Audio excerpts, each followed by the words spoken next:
Hey guys, Charlie here. Today is a special day. We get to look at this 1983 KX 125. This is a really special bike to me personally because my first bike that I ever bought was an 82 KX80. Obviously had the same rear fender and everything, and that's why I just love this body style. I always have. And it's really funny in the community of collectors.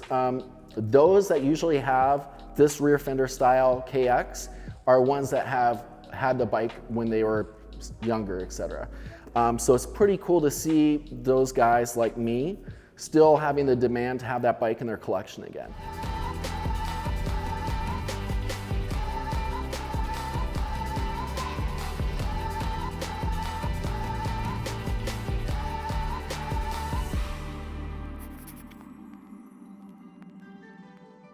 This bike is super hard to find. If you guys look, inquiry, Google, eBay for KX for that year, 82, 83 range, it's super hard to find these bikes. I don't know why, but they're just not out there. And so demand is pretty good for them as well.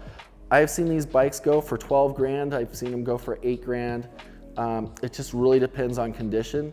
You don't find too many with the rear fender like this that you could rip or steal for 4 grand that's in really good running or racing shape. They're just hard to find, and we don't see them even in the races. It's just rare that you'll see a guy out getting up on the gate with one of these bikes. So a little story of how I bought my first bike, the KX80.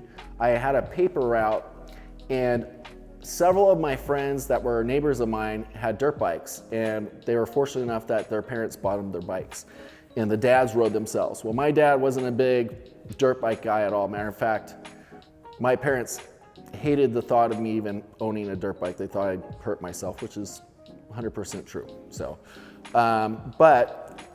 they told me if I saved enough money, I could buy my own bike. So that's exactly what I did. I did a paper route, I saved $1,283, and I bought my first dirt bike. So with that being said, I've always wanted to add this back into my collection, and just blessed that I found it. I actually found this through Mike. He is a big collector. He has about 200 motorcycles and some really cool hot rods and 69 Camaros and really unique cars. The U-ship drivers that go and pick up, because I bought several bikes from him now, they're always telling me like how cool his showroom is. So one of these days, Mike, I'll get out and see ya. So, but his bikes, as you could tell, this is literally all I did when it got here was detail it, and that's it. His bikes are just immaculate, and I don't know how he finds bikes like these. I know several of his bikes he's had in his possession for ages, so maybe that's it. Maybe he just gets them on so early on life and just keeps them in an air-conditioned showroom that they stay this perfect. But another unique thing with these bikes too is the gold rims, swing arm. I just think that's super cool look with the Kawasaki green color. It just adds to the coolness of the bike.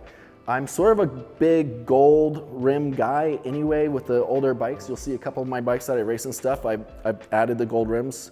Obviously the 86 bikes, the CRs, had the gold rims, which is cool. And probably in my eyes, 86 and 87 were probably the best looking bikes for the Evo bikes in my eyes.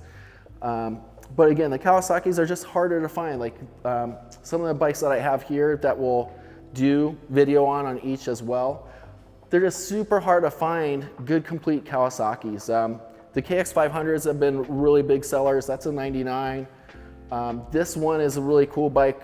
It's an 89, and we'll do a really cool video on this bike as well. I made it into a Jeff Ward replica.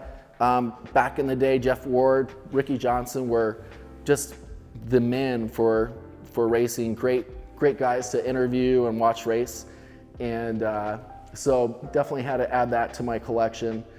So just a lot of time spent in trying to find bikes, and then once we get them, like I probably have 20 plus hours into that tank just doing the tank alone. And that bike I bought about 80% complete, but we'll talk about that in another YouTube content. So, but hope you enjoy it, guys. Any questions, comments, let me know below, and talk to you soon.